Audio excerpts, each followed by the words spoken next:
This week, we're revisiting some of our old stomping grounds and seeing some old and familiar faces. We watch Don't Look in the Cellar. We watch it so you don't have to, so you know what time it is. Horror, so bad it's scary. Splitting up is never okay. Plot, who needs it? Don't turn on the lights. Cars don't ever start, but that's alright. Running upstairs instead of out the door. Good acting, what do we need that for? Horrible horror, so bad it's scary. Enjoy the show, but not really. All right, welcome, Moon Goons. Welcome to Horrible Horror, the podcast where we watch the worst of the worst in horror movies. I'm your host, Mr. Marshall Hampton. With me, as always, is my buddy, my co-host, Mr. Aaron Southworth. How are you doing on this fine weekend in October? It's like the perfect October weather right now. It's like 60 degrees, overcast, a slight breeze, and you go outside and you have that fall. Something about the smell, the smell of the air that, it's like for a couple weeks, it's like, oh yeah, this is fall, baby. This is fall. It's finally setting in. So I'm pretty happy. My wife and I went out with our baby daughter, went to get some pumpkins. So we picked out some pumpkins for jack-o'-lantern carving. We picked up a good amount of alcohol, got some coffee. So I'm ready, baby. Yeah, I went pumpkin. I did the whole. We went to the local farm. Eckert's. Yeah, Eckert's. Right. Yeah, for local people who know it. For a Friday night with the family, and we did the same thing. We took our daughter to pick out her pumpkin, and so yeah, we did that as well. So yeah, well, your kid's old enough to have fun and know what's going on. Ours is still like, wow, that's the color orange. It's amazed by the color orange. So, we just went to a local little nursery. Right. Yours is closing in on the 1 year gap now. My daughter's first Halloween, she was a month old, so we didn't take her pumpkin picking. That we waited till her 1 year, I think. Maybe even 2 years. I'm not sure. It may have been 2 years before we took her. I know she was walking by the time we took her the first time. So anyway, this week we're doing Don't Look in the Cellar. This little ultra indie, super low budget slasher was released in 2008. Written and directed by Dennis Devine, who we've seen on the show before, and Carlos Perez. Also directed by Dennis Devine, who's got 31 credits, including 2 other movies that are notorious on our show. He wrote Night of the Dead / Friday the 13th, and he won the very first champion of our Horrible Horror March movie Madness Tournament of Awfulness, Alice in Murderland. He is responsible for 2 of those movies, so you kind of know what you're in for this week. It's going to be a rough one. If you've seen those movies, you know where it's going. Yeah. And it gets better from there because... So anyway, you can find this movie free on Amazon Prime. The cast, we're going to talk about a few people. We're going to talk about Wendell, who's played by Mr. Randall Malone. This fucker's got 54 credits, including Night of the Dead, Friday the 13th, Dahmer vs. Gacy as well. Also movies he's been in that we've done on the show. Smiley is played by Jed Rowan. He's got 103 credits, including Attack of the Killer Donuts, where he had a small role in that, which we've done. And also Night of the Dead, Friday the 13th. So you're kind of seeing a pattern here. Cheryl is played by Siobhan Castle, who was also in, you guessed it, Night of the Dead. Melissa is played by Tara Shane. Now this is kind of interesting because she is credited as the voice of Princess Leia in the Star Wars The Force Unleashed video game that came back on the Xbox 360 several years back. So no shit. That's kind of cool. Angela is played by Anya Benton, 37 credits, including, you want to take a guess? You want to take a guess, guys? I'll give you a guess. Night of the Dead, along with Dahmer and Gacy as well. So like I said, you see a pattern here of a lot of familiar faces we've seen on the show before, and some pretty shit movies. Pretty tight group doing the shit movies, yeah. Yeah. So on top of that, I totally believe. Oh yeah. Oh, well, I'll get to it. I have it in my notes, so we'll get to that there. That you get another layer of how bad this shit movie is going to be. So anyway, we open the movie at a mental asylum, which is really just some dude's suburban house. Two late 20s, yet still college age girls are in their Halloween nurses costumes. They walk up to the front door. And I'm using the word costume very loosely here because one girl's just wearing like a white mini skirt with like this skimpy blue shirt that's like all rolled up to show off her midriff. And like her cleavage are popping out, and she's just wearing like a nurse's cap on top. So like it's very loose costume here. Yeah, they're both wearing nurses caps. They look ridiculous. Yeah. One nurse, I'm just calling him Nurse Cratchit, and pale face, make pouty lips with the coffee stained teeth. She is so pale. The whole time she's like, ooh. Yeah. I know what you're talking about now. Yeah, it's a great way to describe her. I'm trying, Marshall. I'm trying to pull back on attacking someone's appearance because this is something they can't help. But this is something you can help, especially since you're an actor or actress, and your face, no matter if you're good looking or bad looking, it's always on its camera. It's like the main focal point is your face. Yep. So when your teeth looks like they've been, brushed with rust, it's not a good sign. Yeah, you make a good point, man. I can't argue that. So they reach the front door, and the non-slutty one, or as Aaron says, pouty face, make coffee teeth, or whatever he said it was, says, is this really worth it to join a sorority? But it doesn't fucking matter because they both end up going inside because for some reason the sluttier nurse has the keys to this place. Why? Who fucking knows? It makes no sense. It's never explained, but she has the keys to an asylum. I don't know. Sure. Inside, once they go inside, you can clearly see, plain as day, that they're just in somebody's fucking living room.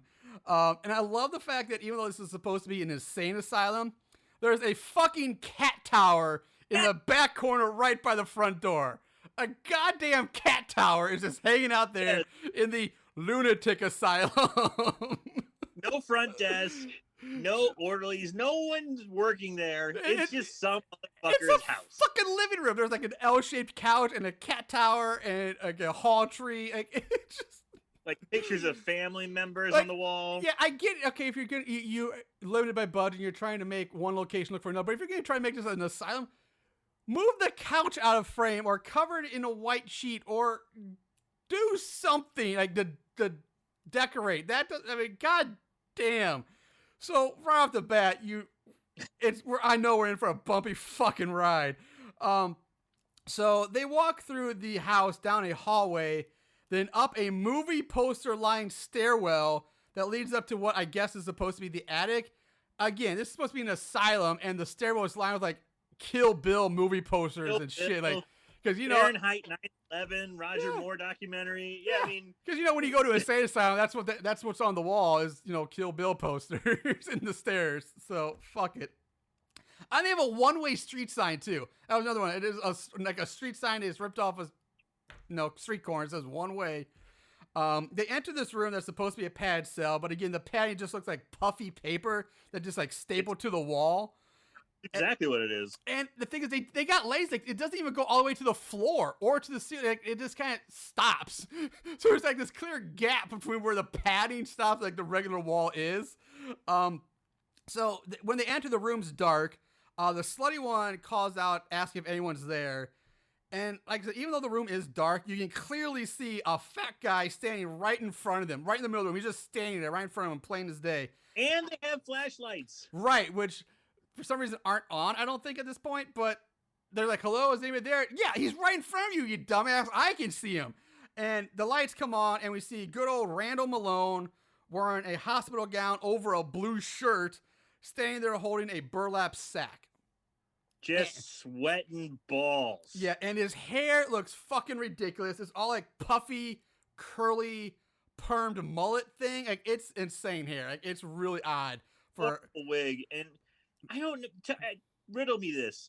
Was this the look they were going for? The sweaty, pale face? Because I don't know. The entire movie, he's just sweating. I mean, there's sweat running down his face. He's just sweating constantly. Maybe. Or, I mean, he is a heavier set guy, so maybe he's just sweating. But, Yeah, like it's really, he sweats a lot, and the hair looks always kind of like it's got like Jerry curl, and it's always like a kind of greasy, wet looking, but it's like permed with like curls and some mullet. It's an odd, crazy look. It's so weird. He warns them to leave before Lyndall comes. Slutty nurse asks if she can cut a piece of his hair off because they need it for their sorority initiation. He tells her that Randall Malone says, "Hey, I hide my head in this sack to hide from Lyndall, which keeps me safe," by basically putting the sack over my head. He then tries to put the sack over Slutty Nurse's head to hide her. And she's like, "Fuck, get back." And so Randall gives them the sack saying, "Hey, I think you're going to need it." Before they leave the room, he tells them that his name is Wendell. So we have Wendell and Lyndall. So great fucking writing right there, you dumbass. Like, don't make character names so similar. Like, that's just fucking annoying. The girls leave the room, and it cuts to them entering what is supposed to be another cell, but it's clearly just the same room. Clearly the exact same room. In this one, they find another man in a dark green jacket with long black hair. It's obviously a really shitty wig. The man stands there facing the wall as the slutty one slowly walks up behind him and cuts off a small strand of his hair. As soon as she finishes making that clip, he spins around, grabs the scissors out of her hands, pushes her to the floor with such force that it knocks her unconscious. Just taps her to the ground, down she falls, blacked out, she's out. She then stabs pale face, pouty lips, coffee stain with the scissors, killing her. She's dead. He then takes the burlap sack, paints a smiley face on it using the girl's blood. The slutty one wakes up, comes to, and stands up as the killer approaches her. She begs him to let her go home. He tells her that she is home. "Don't you recognize me? I'm Smiley!" Then holds up the sack with the bloody smiley face on it. The girl screams, runs out of the room. Now, instead of running out the front door that they came into, that's the one they entered. Like, why would you? Like, that makes the most sense. Run back the way you came to get out. But for some fucking reason, she runs down into the basement, and oh my god! At this point, I just about lost my shit because it's the same fucking room from Night of the Dead, Friday the 13th, and God, what other? I think Alice in Murderland and Bloody Mary. This room has been used in so many other movies we've seen. It's ridiculous. So Smiley Lindo shouts out something about being in the cellar, then pops up behind her and kills Slutty Nurse. She's dead. And goddamn, this fucking burlap sack mask looks so stupid and comical. It's probably like the least scary killer mask we've seen on the show ever. It's so stiff and squared off that it kind of makes him look like a giant piece of like Cinnamon Toast Crunch. Like, it's not, it's so not scary. It's just ridiculous. It's comical. It's brand spanking new. It's still stiff. Yeah. It's not dirt. You would think looks like you picked it up from the farmer's market and he's going to put some apples in it and go home. Yeah. Like if you're going to do this shit, which I'm fine with the burlap sack, whatever. It worked in Friday the 13th part 2. But you know what they did? They wore it down. Like, they crumpled it. They damaged it. They made it worn. Like, this is like brand fucking new. Yeah, it's so bad. So now we cut to some small local community college class where we see that the teacher is the chick that we just saw get stabbed to death with the scissors. So yeah, I'm like, pale face, pouty lips. Yeah. The coffee stain teeth. She's the teacher. I'm like, what? Is this supposed to be a different character played by the same actress? Because at this point, yeah, there's no explanation. It's just like, we see her die, and now she's a teacher. Right. And so just like many other, and so many other low-budget movies we see in the show, I've talked about all the time, the entire cast of characters all happen to be in this one class together. They're all there in this one class. So the nurse chick / teacher, pouty face, McStain teeth, tells the students about some people were killed at the asylum, and that they went around letting out all the other inmates, and which then killed all the hospital workers, and then the inmates disappear. Some urban legend. She's telling a What story. What kind of class is this? Urban Legends 101? Like I don't understand like local history. You never really understand what this class is, but it's like it's very urban legend-esque. I think you're right. They said something about class, but it's like, really, you're gonna get that deep into urban legends and not talk about, I don't know, Civil War? Yeah, I don't understand what this class is either. So the college bell rings again. Again, another trope I've been going off on many times on the show that I fucking can't stand. And it's so stupid because no colleges ring a fucking bell. It's not high school or junior high. It's college. Class is over. You just get up and walk out. There's no bell that rings. But here they go. The bell rings and the teacher beelines right out the door. Like she's the first one out. She's gone. We roll the opening credits, which at first, and the first thing we see is that this is another David fucking Sterling production. So at this point, I just wrote in my notes, I said, so fuck us. It's going to be a rough ride. So not only do you have Dennis Devine, we have David Sterling tag teaming this movie. So fuck us. We're just in the shit. It's going to be so bad. Because David Sterling, if you don't know, guys, he's also behind, like a producer's done, I think, like Neither Dead. I think is involved in Alice in Borderland. He's also Bloody Mary 3D. He was, there's a couple other ones he's done that have just all been absolute trash films. So after the credits, we cut to a backyard pool where we meet Brittany and Jamie. And it's the same goddamn pool from Alice in Murderland. Yeah, I thought so too. They're hanging out in their bikinis.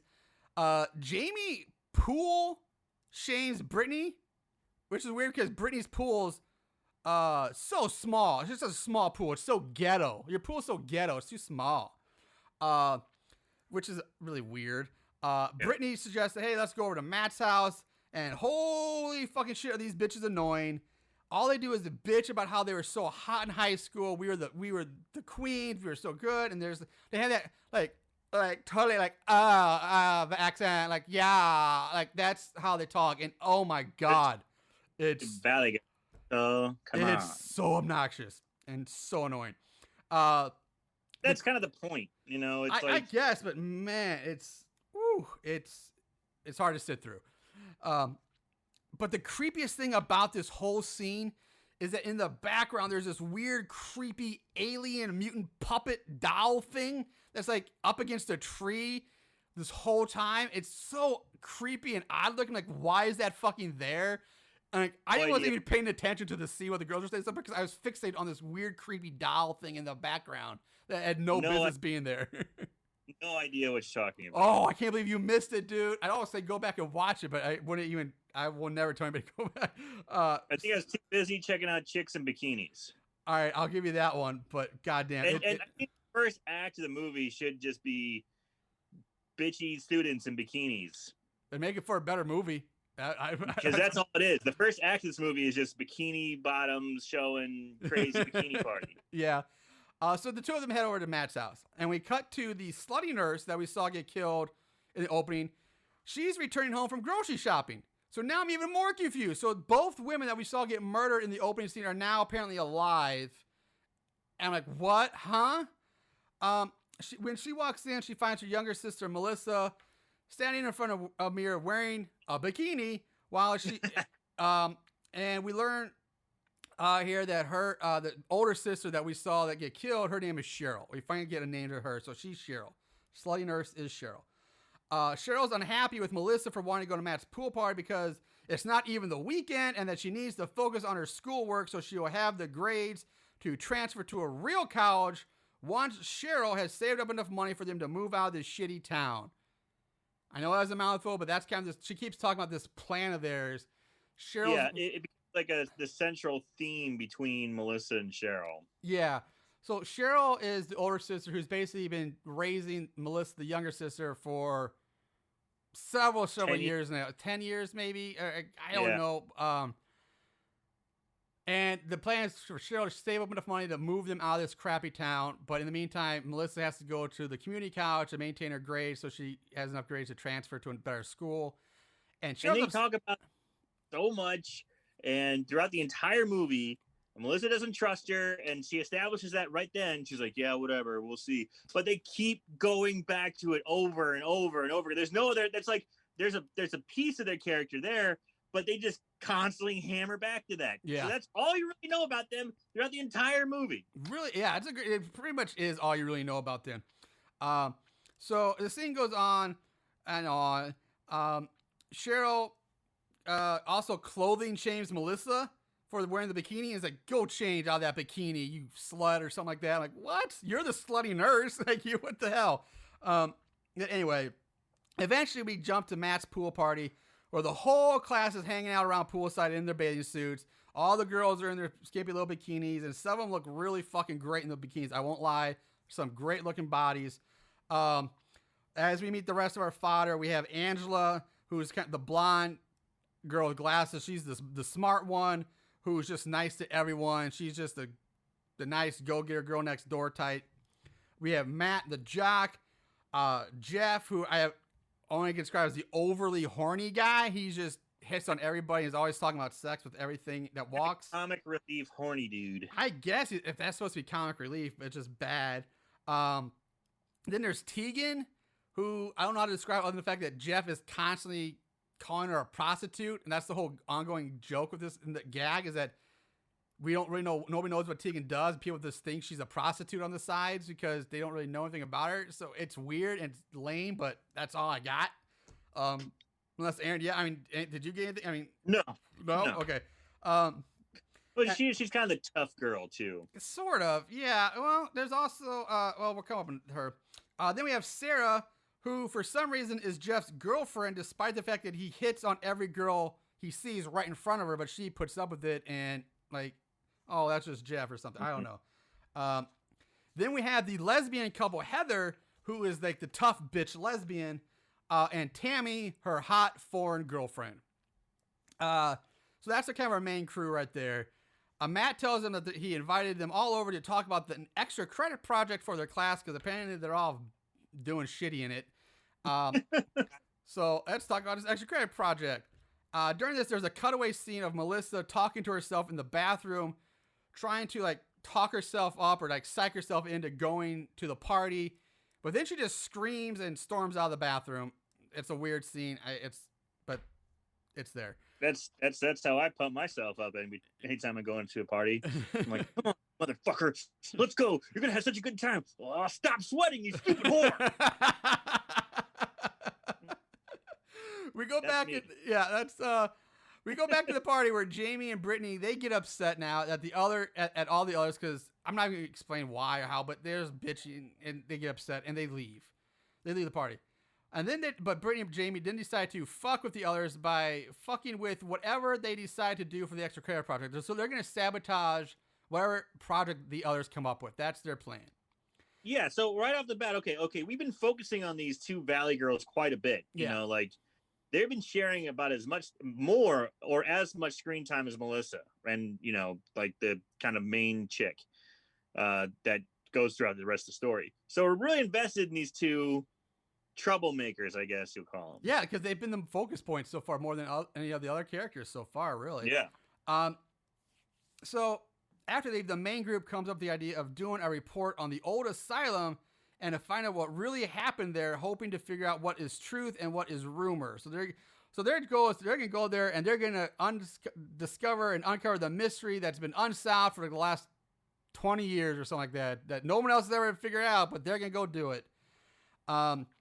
So they decided to spend the night there Friday night, which also happens to be Halloween. So there's our link to our Halloween movies for the month.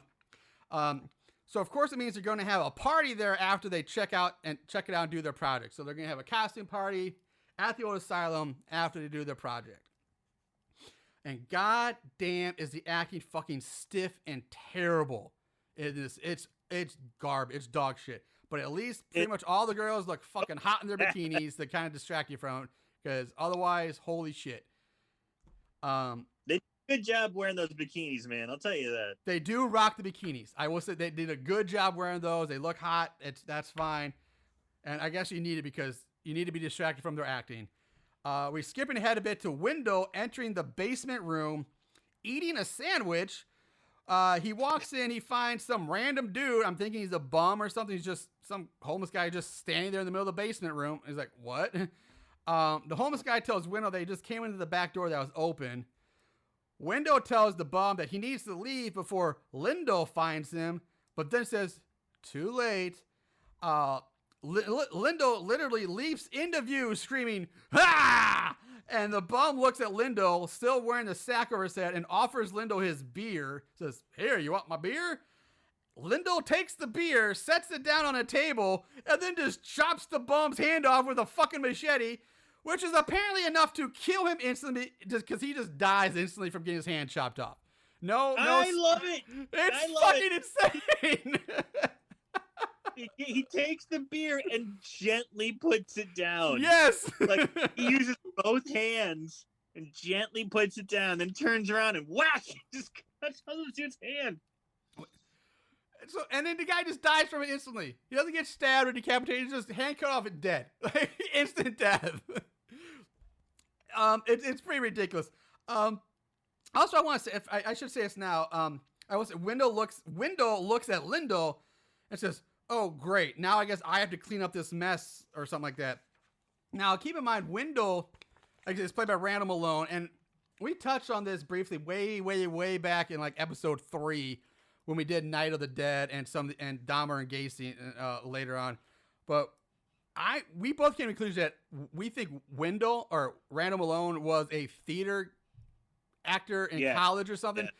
Because his acting style is so different from everybody else's, and it's so theatrical and over the top that he's clearly like a theater actor. Not saying he's a good one by any means, but he's still, his delivery is like is so like full of emotes and just so he's speaking for the people. Yeah, he speaks very deliberately and enunciates, and it's like it's definitely a weird acting style for these low budget movies. It's a little distracting from the at times. Diaphragm.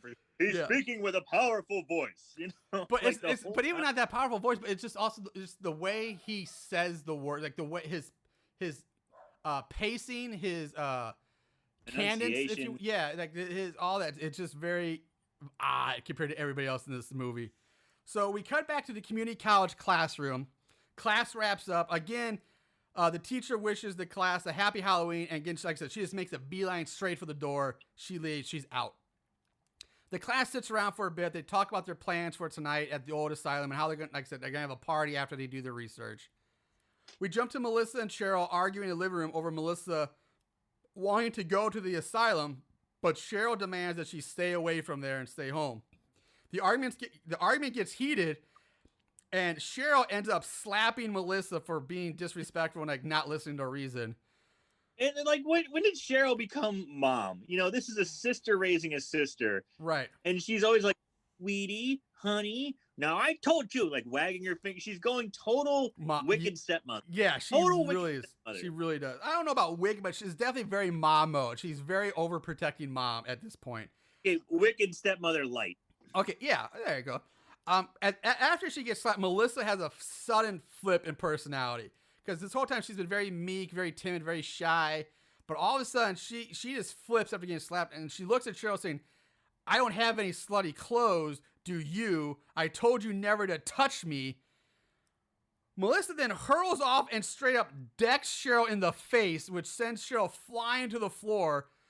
Melissa then kicks Cheryl in the stomach, followed by the old double axe handle strike down to Cheryl's back. Yes. And then rips her sister's clothes off of her, taking them from herself. So she strips her own sister down and takes her shirt, then punches Cheryl one more time in the face, knocking her out cold. And then for good measure, adding insult to injury, she just kicks Cheryl in the ass as she walks away. What? Fuck, that's insane. What the hell just happened? What the shit just happened, man? What? I love it, honestly. I was so happy because I feel like when you're watching these movies, it's like, okay, so we have the fat overactor, check. We have the crazy cellar dungeon painted room, check. Cat fight, check. It was just, that's such, I mean, it's such a dramatic flip from out of nowhere. Like, there's no, like, build up to that. It's just timid meat girl who just then suddenly becomes like fucking Brock Lesnar in a cage or something like that and just destroys her sister for like no real reason. And not just like, yeah, not like I'll slap you back or push you back. No, just straight up kicks her in the stomach, punches her in the face. Like, just, it's brutal pretty much. It's insane. So now we cut back to the asylum where we see another bum hopping a wall and he heads inside us too. This must be like Bum Central. Yeah, apparently. I don't know, but yeah, apparently 2 bums to show up. And he pretty much gets insta-killed by Linda, who just stabs him in the stomach with the machete, while Wendell provides some poorly written, overly acted commentary. It's not much. The guy just insta-killed. It's not even a good death. He's just stabbed dead. It's another body for the count. Yeah, exactly. And there's no point in this. It is no point in the story. It's just not, yeah. Cheryl comes, she wakes up, she comes to, she grabs some new clothes and heads over to the college where she confronts the teacher, potty face, pale face, potty lips or whatever Aaron said. And we finally learn that her name is Sylvia. So Sylvia admits that she offered the class extra credit, but never thought the kids would actually go to the asylum. Which is kind of fucking, that's a shitty teacher. If you don't offer the kids the credit and then assume they're not going to do it, like, if you're going to offer it, you better expect the people to do it. Don't, like, that's kind of fucking dumb. So Cheryl orders Sylvia to come with her to the asylum to get Melissa, but Sylvia refuses, saying that she can never go back there. So these are indeed the same characters that we saw get murdered in the opening movie. But at the same time, so I'm really confused. Like, what, huh? So something isn't adding up at this point. They really gloss over the fact that these two were killed. Yeah. In the beginning. Yeah. They didn't talk about how they barely survived or anything like that. They're just like, yeah, we got stabbed and killed, but we're okay. We're fine now. I'm a teacher and you're a, single mom. Yeah, a single mom sister or something. I don't know what. Yeah. So they end up talking about what they did 10 years ago to the night, and that Cheryl is worried that some of the inmates may still be there in the asylum. Sylvia still refuses to go, but gives Cheryl a giant Maglite flashlight before she goes, which is weird because why the hell does she have a giant fucking flashlight with her just carries this thing around? Like, it's not like a little keychain flashlight or pocket light. It's like a foot long, like, heavy duty security guard Maglite thing that she's like, here, take this. Like, where'd that come from? Why do you have that? I don't know. It's just weird. So we cut to Jamie and Brittany hopping the wall and breaking into the asylum so they can mess with the main group whenever they arrive. They end up in the basement room where they talk about their plan, like, oh, this is what we're going to do. And while they talk, we see the main group arrive at the asylum. Angela explains how she got the keys and the gate code from her mom, who works at City Hall and apparently has access to that for some reason, which doesn't really make sense, but whatever. At least they tried to explain why they had the keys and the gate code, so I'll let that slide, but it doesn't really make sense. Just because she works at City Hall, that doesn't mean you're going to have access to dilapidated, closed down asylums and gate codes, but whatever. Anyway, the main group goes inside. They enter, and again, they go in the front door, and there's the fucking cat tower right there in the background. It's still there. I wish to God a cat would have jumped up there. I was hoping for that too. I kept looking in the background. I wanted to see like a cat just laying up there or like scratching on it. Like, I kept desperately waiting to see that. So then we see Cheryl making her way through the woods, and on her way to the asylum, she gets a call from Sylvia, who has had a change of heart and tells Cheryl not to go inside without her, but the call's all distorted. She loses signal. Cheryl can't hear or understand anything, and the call, like I said, the call gets dropped. So here, Sylvia has now kind of become almost a reluctant version of Dr. Loomis in a way. She's a professor. She's had experience with this asylum. She's going back to help, rid the place of evil or what have you, or at least save some people. So she's got a Dr. Loomis-esque type of I didn't even think about that. Yeah, like very, very, very Loomis light, very loosely based. But yeah, that's kind of, I didn't think I might make that connection. That's a good point, man. I like that. That's cool. So we go back to the basement where Lindo pops up and just kills Brittany by stabbing her in the stomach, and then cuts off Jamie's head in what is probably one of the absolute worst head decapitations we have ever seen. It's here so fucking bad.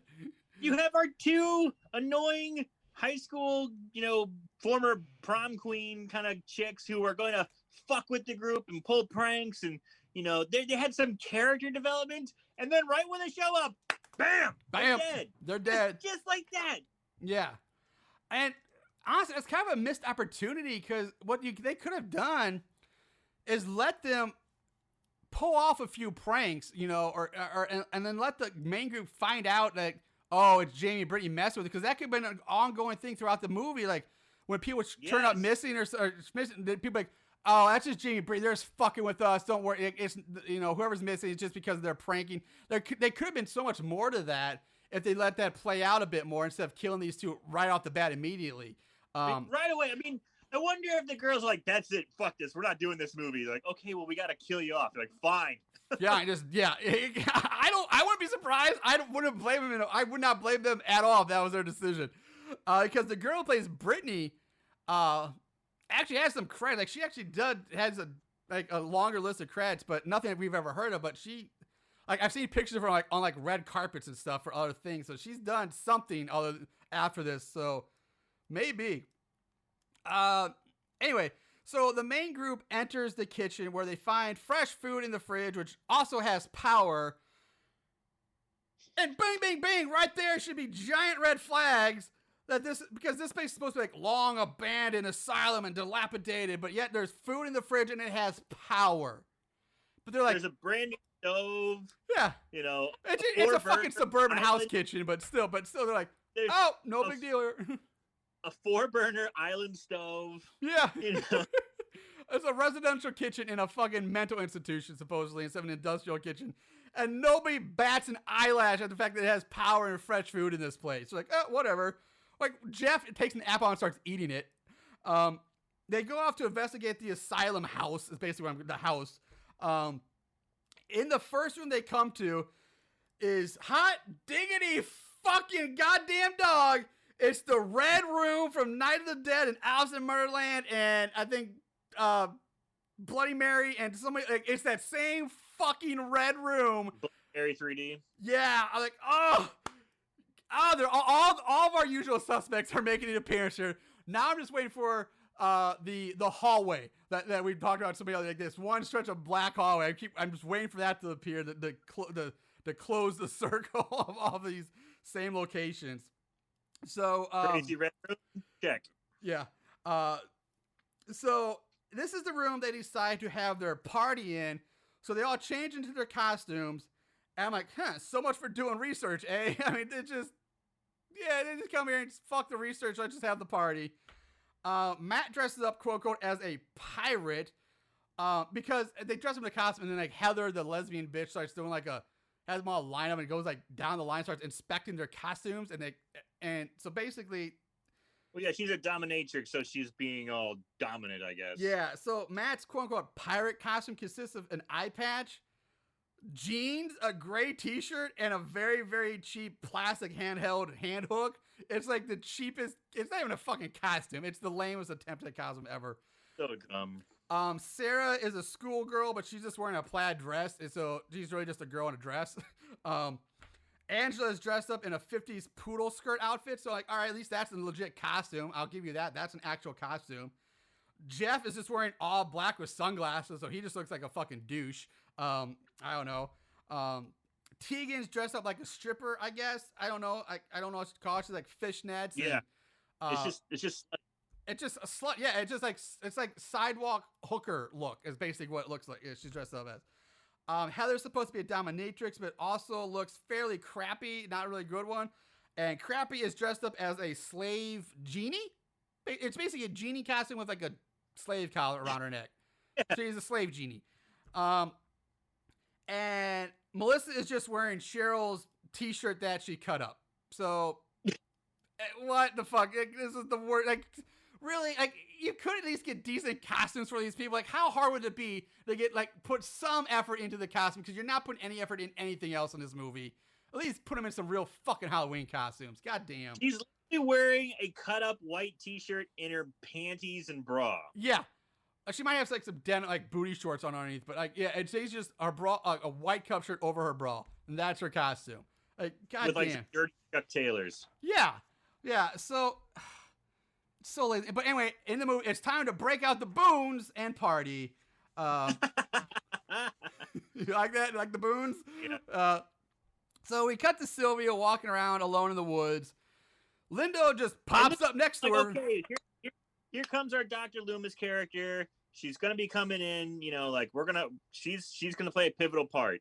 Yeah, you think so? But nope. Lindo just pops up next to her, grabs her by the neck, lifts her up off the ground with one fucking hand, and kills her by either choking her out or breaking her neck. As I can't really tell what happens. I think he just choked her out because he chokes her out, and he like gently sets her down. So I'm like, okay, he just rendered her unconscious. We'll see her again. Nope. Yeah. Spoiler alert. Never comes back. Nope, she's dead. And whatever happens to her, it looks like dog shit anyway. So she's dead. It's so infuriating. You actually had another opportunity to do something kind of cool with a character. And just kill her too. Like a redemption story, or she could have, come in at the end and sacrifice herself to save somebody else for redemption, or something out of guilt. But nope, she's just dead. So again, the fucking writing and screenwriting and the foresight of these writers is fucking garbage. It's terrible. So what is Lyndall's range? Because she's not even on the ground. No, she's not even on the house. So we see him kill Brittany and Jamie in the basement, and then he's just teleported out to the woods somewhere. And really, we never get any idea of where these woods are, like how close in proximity are to this asylum, which is clearly right on a fucking street. It's not like it's tucked back off some side road somewhere. It's on the street because it's a fucking suburban house. It's just right there in a suburb or a cul-de-sac or something. And they're in the woods somewhere. We have no idea where. There's no relation, like distance-wise, to where these are. But he's just out in the woods all of a sudden for no reason. He has no reason to be out there. So we go back to the group. They're sitting around drinking, playing Truth or Dare, because every shitty movie with college kids at a party always has to have Truth or Dare in it. So the only thing that really matters about this scene is that Melissa goes on a woe is me storytelling time, about her backstory and how she feels like she doesn't know who she is, or that she never feels like she belongs anywhere. And it's sappy, blah, blah, blah. It doesn't fucking matter. Also, a fight breaks out between Tegan and Heather, which ends with Tegan storming off and leaving. Cat fight number 2. Yes. Tegan enters Window's padded cell to find him just staying there reading a comic book. Okay, a couple things here. One, why? If Tegan's like, fuck it, I'm out of here, why would she not just leave? Go to the front door and try to leave? Why would she go upstairs into one of the padded cells? Makes zero fucking sense. And two, why the hell is Window have a comic book? Why does he have that? Where's he getting this shit from? And why is Tegan like, oh, hey, what's up, bro? Yeah. How do I get out of here? No, like, holy shit, there's somebody else here. Why are you here? Who are you? Let me get the fuck away from you. She's like, yeah, I'm just gonna hang here and like, you know what these bitches did to me? Oh, I can't believe it. Just start having a conversation. She's like venting to this total stranger she finds in an abandoned insane asylum. What? Who would do that? Who is that dumb that would just like, it has zero sense of urgency or self-preservation that they would just be like, I'm going to talk to this clearly, possibly dangerous, insane guy hanging out in an insane asylum. Like, it's so retarded. So, again, he spouts out the same old fucking lines about how she needs to leave before she gets hurt, before Lindo shows up. She asks him for another way out. He tells her that there is a way out through the cellar, but warns her not to go down there. She leaves. He calls her a dumb whore, which is probably the best part of the movie, in my opinion. Because she's like, that dumb whore. And she just walks out. And to me, that's the best part of this whole movie, is that line. So outside, Cheryl finally arrives at the house asylum. She heads inside. The door locks behind her for some reason. I don't know why. And again, we see the terrifying cat tower. Jump to Tegan in the cellar. She gets got by Lindo, who ever so gently touches the blade of the machete to her neck, which instantly kills her. Like, it's the most tender, Yes! gentle little love tap of the machete on her neck, and she's dead. just dead. Blood spurts on her face from off camera. There's someone like going pew, pew, pew, squirting blood in her face. Like, I like one of those like restaurant like diner ketchup dispensers that squeezes. There's some ketchup on your face, and she's dead. Lindo does the shittiest generic kind of like psycho thing. Like anybody kills somebody, he's like, oh, like white up in their face, like moving their face around, or yeah, it's not creepy, it's not weird, it's just annoying. Yeah. I just can't get over how bad. Like, it's just so. Like the way he touched her neck, but wouldn't even break the skin. How gently he touches this thing to her neck, and she's dead. It's such bullshit. Angela and Matt now have gone off together to look around. They bump into Cheryl, and they tell her that Melissa's fine, but won't take her. But they won't take Cheryl to Melissa because they're too busy looking for Tegan. So now the shit really slows down as we get a lot of dialogue with nothing fucking happening for a good stretch of time here. It really wears down. So Angela and Matt, I'm skipping ahead. Angela and Matt enter Window's room. Again, it's the same goddamn conversation he has with every other character. You gotta get out of here. Window's gonna show up. Nobody's scared. They're not scared. They're not petrified. They're like, holy shit, there's an insane guy. They're like, hey, what's up? Have you seen Tegan? Yeah, like he's gonna know who Tegan is, like by name. Like, just say, have you seen this girl here? She's wearing this. But yeah, again, like nobody cares that there's other people in this supposedly abandoned insane asylum at night. You know, it's like what? They're totally cool with it. But then I was like, why the fuck does Window just stay in this room? If he has the run of the whole asylum, why is he? I mean, there's a pretty nice and very large couch in that living room with the cat tower. Why is he not just down there, like, lounging out, hanging out on the big couch and just, you know, having the run of the place? Why does he stay in this stupid, shitty little padded room? It makes zero sense. Like, whatever. I don't know. Like, he should just be living it up. We go back to Heather, Tammy, and Melissa in the red room, and they're talking about how Melissa's mother died when she was 10 in a car accident. But Heather says that there are rumors and stories about what really happened to Melissa's mother. At this point, Cheryl enters the room and drags Melissa out, saying that they're leaving now. We jump to Angela and Matt, and Angela asks him if he's heard the rumors about the nurse that got gang raped by inmates 30 years ago, and that it happened at least 2 times, and that there are records of this that her mother saw at City Hall. Okay. All right, so now we're getting into some. Now we're getting into unnecessarily confusing backstory bullshit where they're trying to weave, I don't know, like plot holes or plot twists, I should say, and like, so a nurse with Elm Street twist. Yeah, I was exactly. I'm gonna say Nightmare on Elm Street phrase mom twist. The nurse got gang raped by inmates at least 2 times, and there's reports of it, and. So I don't fuck. She went back for more. Yeah, pretty like. And I think that's when you quit. The first, like, you don't. Well, yeah, you get gang raped by inmates. You quit that job. You move on. You don't go back for more after that. Like, what the fuck? Maybe she's a freak nose. Maybe. Yeah. Jesus Christ. Don't like to make light of rape, but come on. Yeah. First time, shame on you guys. Second time, shame on me for going back in that situation. I mean, I'm sorry, but So anyway, Angela and Matt decided to go look in the cellar. Why? No fucking reason. Let's go look in the cellar. Hey, title of the movie: Don't look in the cellar. Yeah, but let's go down there. And they have no reason to go down there. They didn't hear a noise. They didn't think they saw Tegan go down the stairs. There's no reason. Hey, let's just go down there. In the basement, they find Tegan's dead body. They run back upstairs to warn the others. Meanwhile, Sarah and Jeff are wandering around looking for a bathroom. They find out Sarah sits down to piss while Jeff stands in the shower. And Sarah decides this is a good time to have a talk about their relationship and where this they see the longest piss ever. Yeah. So and where Jeff sees them in a year's time. Like, where do you see us in a relationship in 1 year from now?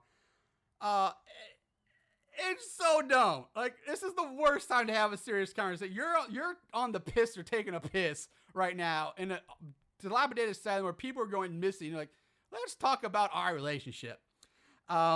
Anyway, at this point, Smiley Lindell pops up in front of Sylvia, who's still sitting on the toilet. Jeff rushes over to intercept him. They struggle a bit, but Lindell forces Jeff back into the shower, where he kills Jeff by stabbing him a few times with the machete. Sarah runs out of the bathroom and hides in a totally different kitchen than the one we saw before. So either this house has two kitchens, or this scene was shot in a different house, because it's a completely different location than what we saw earlier. Lindo enters looking for her. He can't find her. She's able to sneak out of the room, and Sarah goes off the opposite way. We cut to Melissa and Cheryl in the other kitchen, the one we saw earlier, looking for a way out, for which some reason Cheryl thinks there might be in the fucking pantry. Like, what? She looks in the pantry for a way out. Like, what? God damn. Like, my only thought is, if you've already explored so much this place, you start looking anywhere you can for maybe a window or something to break. Oh, I thought you had more. I'm sorry. Yeah, I guess, but no. Jesus, it's like, whatever. So instead of looking for a way out of the murder house, they decide to have a talk about their mother. Again, people are picking the worst times and locations to have serious heart-to-heart conversations. We jump back to Heather and Tammy, who are still chilling in the red room. They too decide to go look for everyone else. But as they reach the door, in bursts Lindell. Heather tells Tammy to run up the ladder. He didn't even burst in. This is the shit that drives me nuts. They say, okay, let's get going. The door's open, and they're walking towards an open door, and he's hiding behind the door of the room.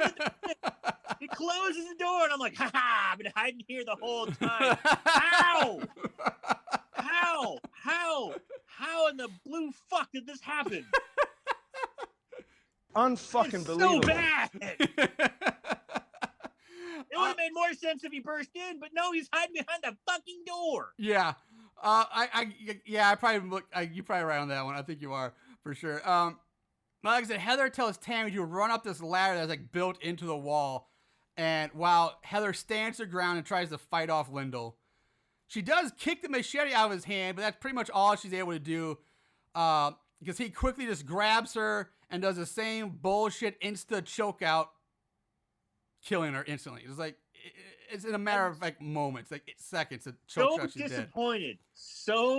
disappointed because here we have, and she's a tall girl. She's like 6 foot, 6'1". She karate kicks the fucking machete out of his hand. And if I'm not mistaken, please help me out. Isn't she also in either one of the earlier films, whether it be Friday 13th, Night of the Dead, Friday 13th, Bloody Mary 3D, or Alice in Murderland, where she has a fight scene, a long cat fight scene, and she does pretty good. She's actually pretty athletic. You know what? I think there is. Was it Alice in Murderland? I don't know. Yeah, but there is. I think you're right. There was another long drawn fight scene with another tall blonde. It probably was her. I'm pretty sure. Yeah, that's probably a good point. I think you're probably right on that. She does the kick pretty damn well, and I'm like, okay, fight scene. And we already saw her kind of rough someone else up, so we're like, all right, she knows how to do physical acting. Let's see it. Nope. Boom. Nope. Yeah, insta dead. So where was it? Tammy's climbed up, like I said, this ladder that's like attached to the wall, and it leads up to this small like loft balcony area for some reason. That's just up there. Lindo kind of leaves her alone and just disappears. So Tammy climbs down and she goes and she like cries over Heather's dead body. And surprisingly, her crying is probably some of the best acting in this movie. But fueled by rage. I want this movie so bad. Why did this character get to get killed? Why not me? So fueled by rage and sadness, she decides to go hunt down Lindo to get her revenge. I kind of like her balls dropping here. We cut back to Sarah, who is frantically, I should say, looking for a way out. She ends up going down into the basement, of course, where she will meet her demise. Lindo pops up behind her, and I think he sucker punches her in the kidneys or something, which causes her to spit out some mouth blood, and she dies instantly. So like, we never see her stab her with anything. It's just like he comes up, it looks like he sucker punches her in the kidney, and she's just dead. Like just the rabbit punch of doom or something like that. I don't know. It is fucking just I dead. like how your instinct is to go with a fucking kidney shot. I don't know what else to call it. Like, it's in her back and she just spits up blood all of a sudden, like, and she dies. Like, what the fuck is happening? I don't know. So, Cheryl and Angela end up in Wendell's cell, where again he's just standing there, and Wendell mistakes Melissa for her mother, Jessica, who we find out was the nurse that worked there that got raped twice. So, bum, bum, bum. Yeah. And from that rape, a child was born, he says, and Lindo, who then for some reason was raised in the asylum from birth or something, something like that. So they're saying Lindo was the child born from the rape of Melissa's mother. So there's the connection. Then years later, when Jessica came to visit Lindo, she was raped again, which I'm assuming led to Melissa being born. So she's had 2 rape babies from both of these things, one being Lindo, one being Melissa. Like, what? One she raised in a mental institution. The other's like, no, I think I'm going to take this one home. Yeah, the first one, she even raised it. She's basically abandoned it there. It just let him be raised in a mental institution. The other one she took home. It's so nuts. It's so nuts. It's so ridiculous. So Wendell also recognizes Cheryl from 10 years ago and reveals that it was her who let the inmates out. But Cheryl says that when she got here, all the inmates were already gone. So she didn't really do it. They were already out when they got here. So there's a little back and forth on that. We get another flashback of Jessica and adult Lindo. Something about cutting off his hair and cutting out his eyes. It's a weird shit. And he says that there's only one thing left to stop all the pain. He then attacks his mother and strangles her to death in this flashback scene. Which, again, is terribly acted. It's terribly acted. It's awful. Wendell tells him that Lindo let everyone out, even though he just accused Cheryl of being the one who let the inmates out. But now he's saying Wendell was the one. Like, they can't even get their own writing. They can't keep track of their own shit in this movie.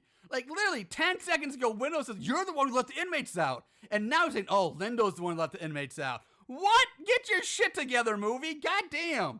It's not that hard. So, this is, like I said, it's just laziness and shitty writing. He goes on to say that the inmates killed the workers, and then they just and then most of the workers, and the ones that got caught were shipped out to the larger, more secure hospitals, but Wendell hid here and made this place his home after everybody left, and he's been living here ever since. So Cheryl finally drags Melissa out of the room so they can get out of the asylum, and they try to leave. We cut to Tammy heading down into the basement armed with a knife. She sees Lindo standing there, just standing there, not doing it, just standing there for some reason. Yeah, just hanging out. Just hanging out. I wish to God he was just sitting there with the beer that he got from the bum. That would be hilarious if he's just down there drinking a beer or something. That'd be so great. Like, huh? So she sees Lindo and she charges him, but he just stabs her and kills her instantly. Like, she doesn't get anything. She's dead. I appreciate the effort, though. Angela and Matt also decide to go to the basement to find the door out. Sure. Yeah, because why not? Everybody's got to funnel down there because this is the laziest writing ever. They find Tammy and Sarah's dead bodies on a gurney with Smiley standing next to it. Angela, again, not scared at all, decides instead of running from the obvious mass serial killer, I'm going to walk up to him and have a conversation with this guy. And she starts talking to Smiley, saying how she's like, we're so sorry, we're here. We didn't really, we just want to go home. Can you just point to the door? We'll leave you alone. Like, we're sorry, blah, blah, blah. It's okay.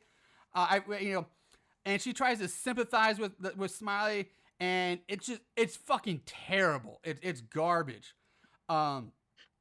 Lindo starts, he like moves aside, like here's, and it like, kind of gestures, there's the back door. There it is. And so he moves aside and he gives him the door. So Angela and Matt go over the door, and Lindo, he goes over to like a shelf or something like that, and he grabs something. And then we hear him say, he just says from behind, like, hey, and they turn around like, what? And like, you want to say goodbye or something? Like, you're trying to, they just like turn around and say, oh, you want to say goodbye? We're leaving. And Angela and Matt turn around as Lindo impales them both with a metal pole, I think. I have no idea what he uses, but it's something. He impales both of them through it and like pins them to the door. Shish kebabbing the door. The shish kebab kill. And Angela and Matt cough up mouth blood as they die.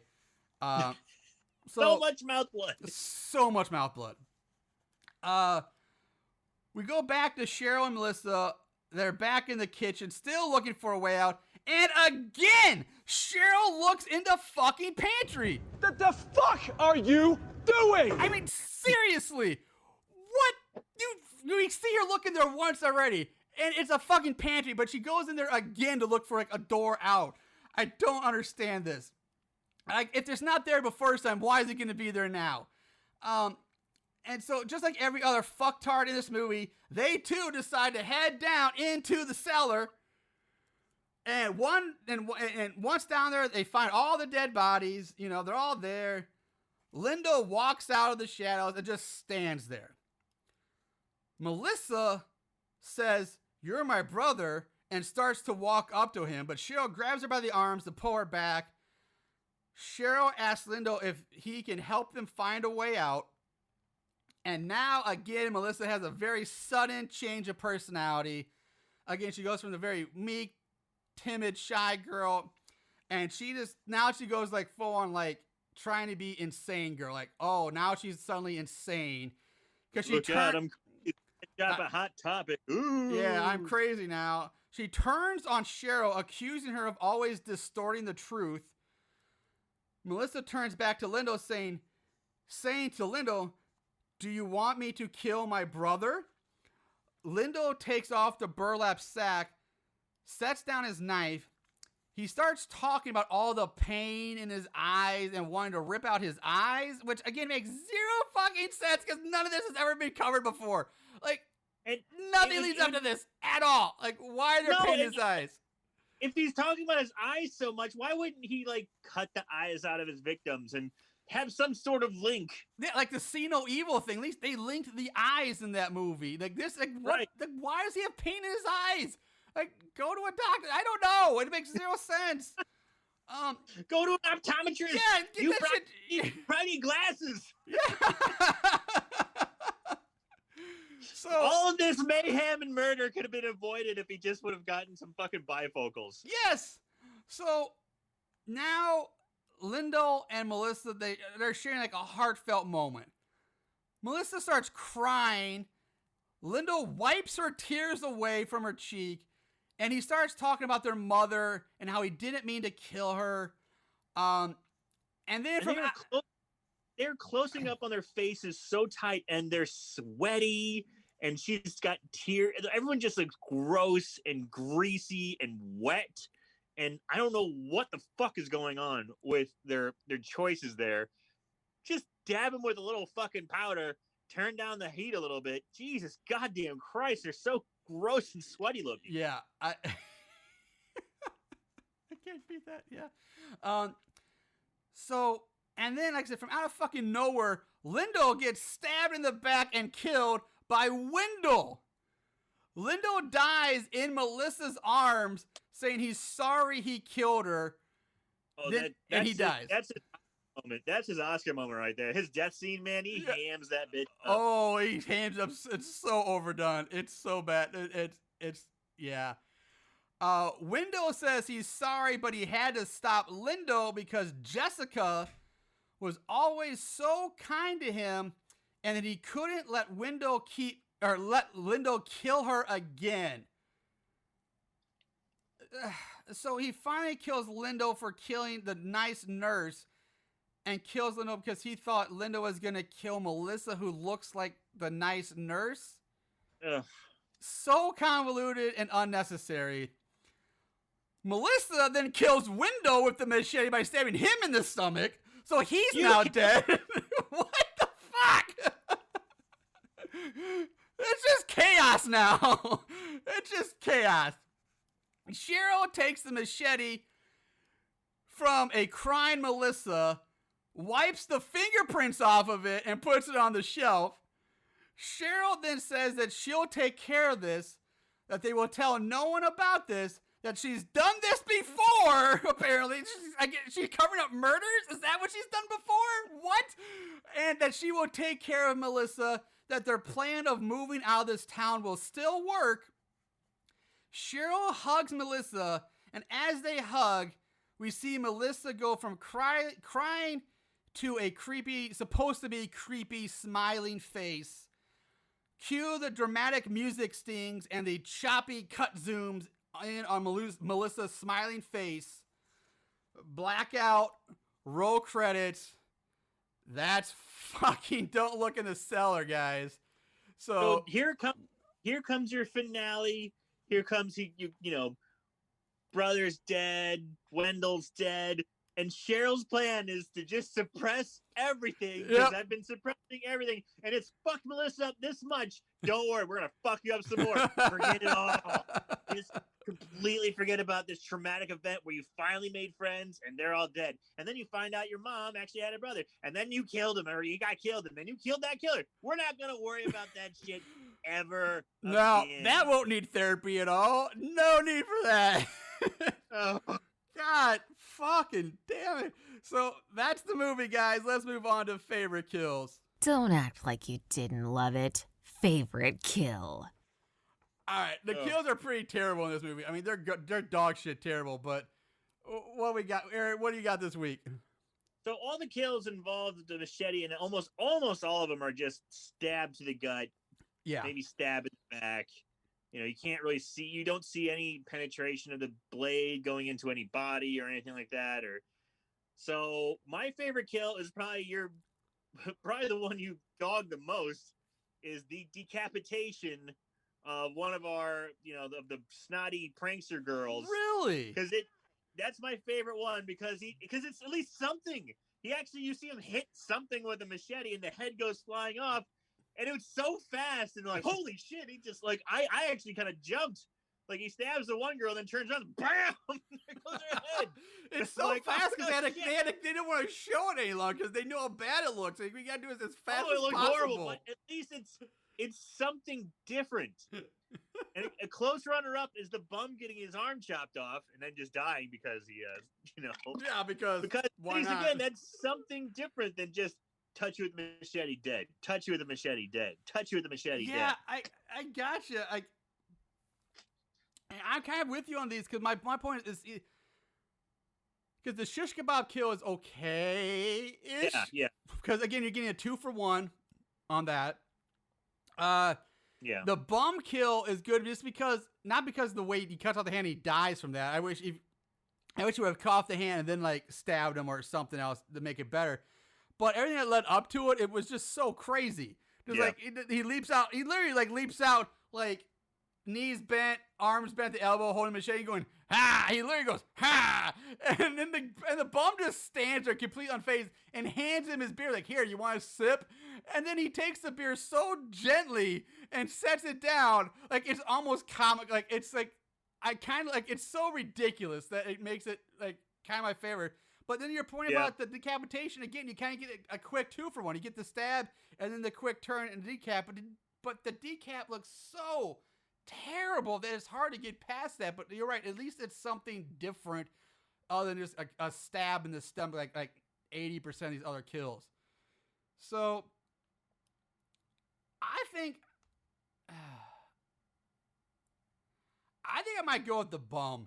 Even though the way he dies is so shitty and stupid, because he wouldn't die that quickly, but just the whole thing with the literally jumping out going, ha! And the beer bottle and all that, everything that is involved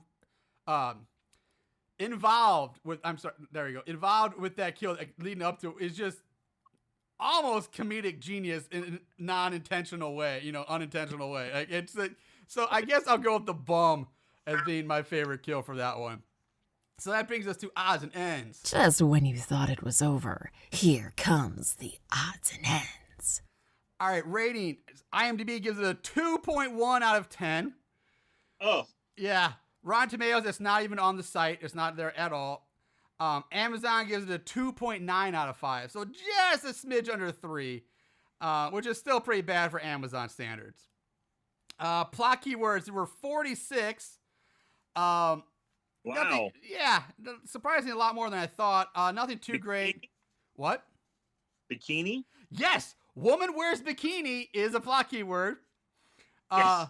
Woman wears a brawl is another plot keyword. Face slap is another one I wrote down. And then these are two plot keywords kind of rolled into one. We had sitting on a toilet and female sitting on a toilet were also plot keywords. So Wow. yeah, like people searching for those as plot keywords, you guys need to get some help. You got some issues. I feel like our panty lovers would have been more in effect if they actually would have been like in their bra and underwear instead of bikinis. Yeah.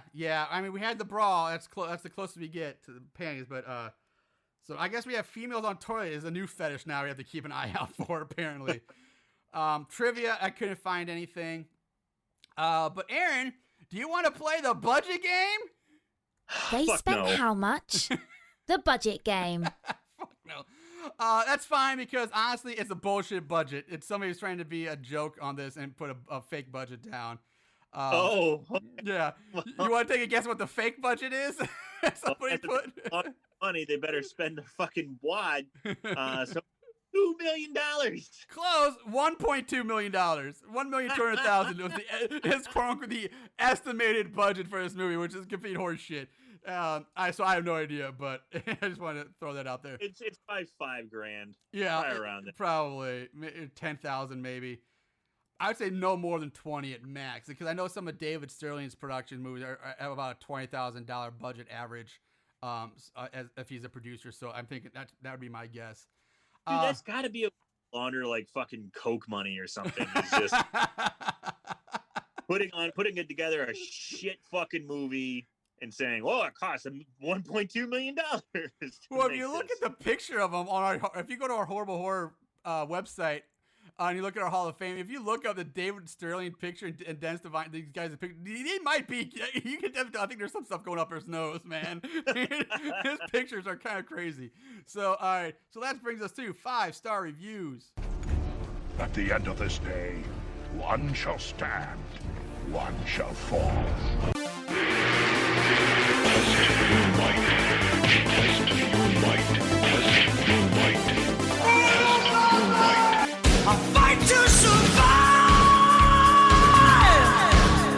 Good versus bad.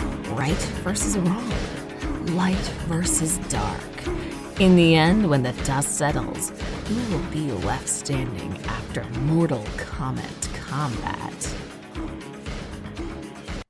All right. So 5-star reviews. There were 21 total reviews on Amazon. 30% are 5-star. 30. Wow. Yeah, that's a lot. 33% 1-star. So fairly a much bigger split than I thought. Like much more even split than I thought. Now 5-star. The problem is this: all those 5-star reviews, none of the 5-star review givers wrote a review. They just clicked 5 stars and moved on. So there are no actual reviews. So I had to go to the 4-star reviews to get anything written, which I wrote down 2. Felicia Hansen writes, "Loved it. I just watched it. I just wish it would have ended better. I hated how it had ended. Maybe eventually they will have a second part." God, I hope not. 4 stars. And Daryl A. Lane writes, "Don't be too critical of this flick. I recently discovered Randall Malone to be quite entertaining, if not over the top at times, and consistent with making the rounds in B horror. And he was creepy in this one. Yes, dim bulb college morons get killed off in this, like about 5,000 other slasher flicks. And some can act, and some are just eye candy, like in Hell Night, Halloween, Friday the 13th, and A Nightmare on Elm Street. This one leans more towards Prom Night 1980 or Deadly Lessons, though, with its level of gore and characterizations. It is shot on video, a high-def camera, I believe, if the crisp image is any indication. But as any horror hound knows, this isn't necessarily a bad thing. The Ripper from 1985 remains a low bar here. There is no new ground here. Sorry, Saw fans, and victims die because they're stupid. This is a fair little film, and I keep hearing Randall Malone ask, "Why are you here?" in that distant, myopic voice that reminds me of Vincent fucking Price. Yeah! How fucking dare you, sir, compare Randall Malone to Vincent Price? And yes, I added the fucking Price in there for emphasis. That's not actually in the review, but god damn you, sir. How dare you? That's why I had to write that review down. Oh, yeah. You leave him alone. You do not compare him to this shit. Fuck you. he is a gem. So, moving on to 1-star reviews. They're real short. From Lawrence Chan, he writes, "There is an old is debatable, and no, it's not Confucius smartass Chinese expression that says, 'Yeah, this movie is so bad, you have to wash your eyes after watching this. I haven't been able to watch even 5 minutes skipping around. I would imagine Bosch and Lam makes a reliable eye wash product. In the event of emergency, any generic brand will do. 1 star.'" All right, so moving on to Don Rodriguez. This is just weird. And doesn't really make any sense. But so Don Rodriguez, right?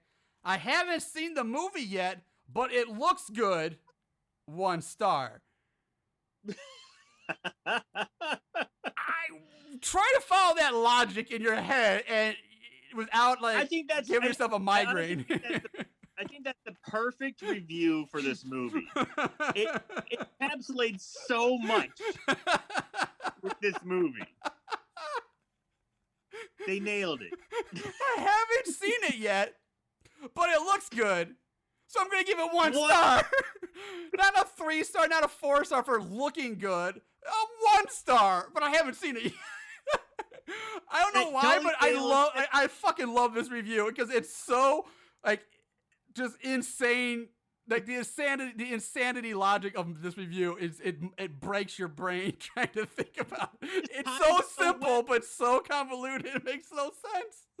It ties so well to the absolute inane ridiculousness of this horrible movie. I don't know if I should even read the last one. But I just want to end it. Fuck it. I'm just gonna end it on that because fuck it. So all right. So that's what other people have to think about it. Aaron, what are you gonna wrap up with this one? This movie, I feel like they just left so much on the table that they could have used. Yeah, it's such a shitty low budget movie, but you've got eye candy. All right, you got some decent eye candy. Do we get any boobs? Nope. Okay, do we get any butts? Nope. Do we get any like flirty, horny scenes? Nope.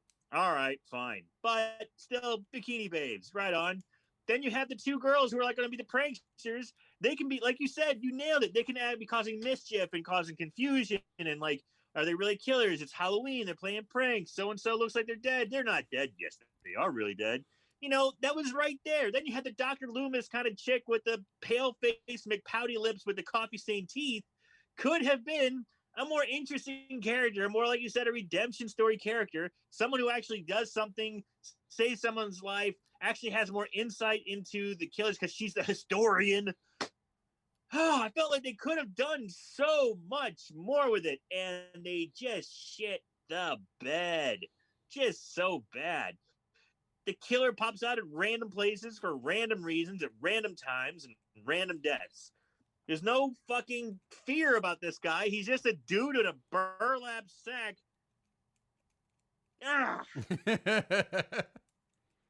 So bad it's scary. Yeah. All right. I don't even know if I can sum it up, so I'm gonna let Christian Bale sum up my words for me. No! No! That's all you get. That's all I gotta say about this movie. Everything Aaron said about Christian Bale, I say that's it. Fuck this movie. It's garbage. Do not watch it. Unless you're drunk with a group of friends that you want to laugh at it, then maybe. But just Christian Bale. No. No!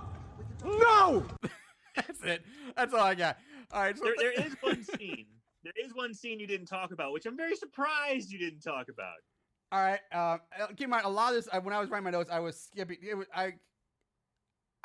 my second watch through this movie when I was doing notes, and I was kind of trying. I was trying to shorten it up as much as possible. So it's possible I might have skipped something up. I appreciate that, but I was very curious you didn't talk about the retard scene. When they have they're talking at the pool, the two. Oh yes. Party, and then someone's like, "Oh, those guys are retarded," and then they're like, "Don't use the R word." No, you know what? I did ganging up on him like, "We don't say that. So and so's sisters get mentally challenged." Here's my retard. And I'm like, Marshall. Yes. And honestly, that's the first thing I thought too. I got there like, oh God, Aaron is gonna drill this home. He's gonna lay in me for this one. Because I thought the same thing. Like I remember I didn't write it down because when I was trying to shorten up that long pool scene where just nothing was really happening, and I figured I kind of forgot about it till you brought it up. But at the time when I was making my notes, I was like, because we were supposed to do this movie like 2 weeks ago, and it kept getting pushed off. But I was like, oh, Aaron's gonna bring that up for sure because that's the same shit he gives me off air about saying when I say retard, and he's like, dude, you can't keep saying that, and like this is exactly what Aaron's he's gonna grab to this. I know he is. And you did. You totally did. I think you've even tried. I think you tried, and then you just gave up. You were doing a pretty good job of getting it out of your vocabulary, getting it out of your wheelhouse, but you're like, fuck it. You know what I have to blame for that? I blame Nachos McWerewolf. Because he's like been like, he's been like egging me on. He's kind of like, dude, don't worry about it. It's fine. Just you be you, man. And I'm like, you know what, Nachos, you're right. Fuck that. No, you fail. No. All right, so that's us for this week, guys. We'll be back. We're gearing up to, we got what, one more week to Halloween, so we got Halloween's on a Saturday this year, so we'll probably do like November 1st. Even though it'll be in November, we'll probably still do a Halloween movie to close out our I'm leaning towards doing another Halloween movie, so we get 4 actual Halloween movies in this year. But in the meantime, speaking of Halloween, I know we talked about it before. Have you had a chance to watch Halloween 2018 yet? Well, I told you last time I've seen it before. Yeah, I watched it. You said you wanted to watch it again this year. Yes, I did. I started watching it, but kept getting interrupted because my daughter kept getting out of bed. So I just like, okay, I can't. I gotta stop. I'm not gonna get through this. But eventually, I was able to go back and finish it. And nice. So yeah, I did finally get Halloween 2018 back viewed under my belt, and I was watching it. And I will say, goddamn, to me, the Halloween series has by far the best fucking music in horror movies.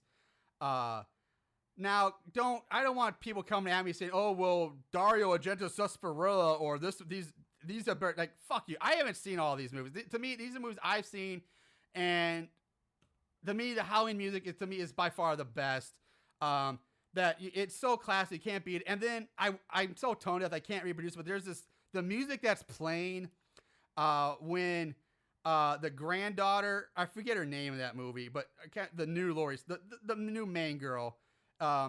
She's running through the streets. She's running, and I can't remember if this is after she finds her friend dead on the gate, or if it's after when she first sees Michael Myers.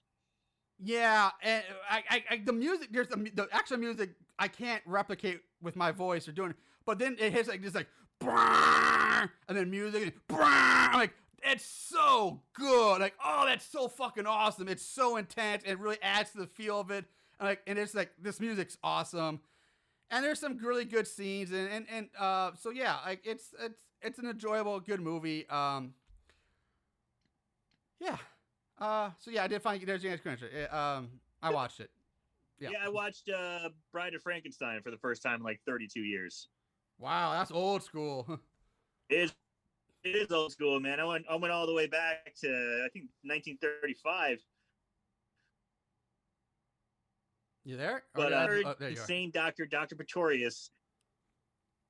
The other insane doctor, Dr. Pretorius, and he has these people that he shrunk down, and for like there's like a 10-minute scene where he's showing off these miniature people in these glass vials that he's created I'm like, what the fuck? I don't remember that at all. Well, this is weird. And I think it was just a way for a director to show off his camera tricks in 1935, but it had nothing to do with the story, had nothing moving forward, anything. But I forgot all about this shit.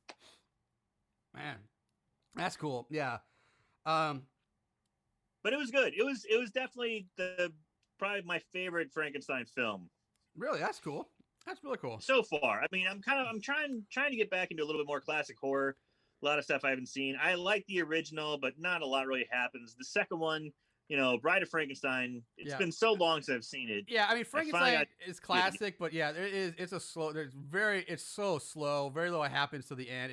There's very little. Short movies. They just feel so long. Yeah.